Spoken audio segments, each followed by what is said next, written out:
বাংলাদেশের পরিস্থিতি নিয়ে শনিবার রাজপথে নামল cultural and literal forum of Bengal. শনিবার কর্মসূচিতে উপস্থিত ছিলেন বিজেপি নেতা জিতেন্দ্র তিওয়ারি, সৌমেন্দ্র মোহন ঘোষ, লকেট চট্টোপাধ্যায় সহ বিজেপি সাংস্কৃতিক সেলের প্রতিনিধিরা। রবীন্দ্রনাথকে যিনি তাদের জাতীয় সঙ্গীত উপহার দিয়েছিলেন তাকে অপমান করা হচ্ছে।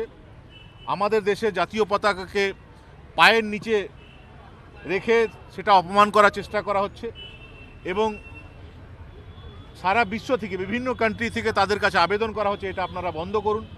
শান্তির জন্য যিনি নোবেল পুরস্কার পেয়েছিলেন, এই অশান্তির নায়ক তিনি ইউনূস সরকার।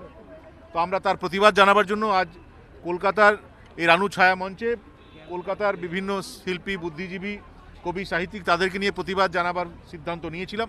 আজকে ওপার বাংলা শিল্পীরা এখানে এসে অনুষ্ঠান করেছেন, আমরা সেখানে গিয়ে অনুষ্ঠান করেছি। আজকে ওপার বাংলা শিল্পীদের ওপর, হিন্দুদের ওপর যদি এরকমভাবে অত্যাচার হয় তাহলে এরা চুপ করে দেখবে? শুধুমাত্র এই সরকার শুধুমাত্র ভোটের রাজনীতির জন্য সব কিছু চোখ বন্ধ করে থাকবে? চোখ কি তারা খুলবে না? মালদহের চাঁচল শহর জুড়ে মিছিল করল উত্তর মালদহ হিন্দু ঐক্য ও সুরক্ষা মঞ্চ।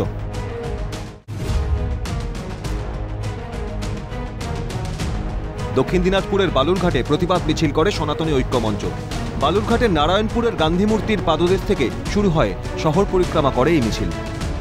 যার ওপারে হচ্ছে সনাতনীদের, যারা হাজার হাজার বছর ধরে ছিল, তাদেরকে সমূলে উচ্ছেদ করার জন্য যে প্রয়াস চলছে তার বিরুদ্ধে আজকে আমরা সনাতনী ঐক্য মঞ্চে আমরা প্রতিবাদ করছি।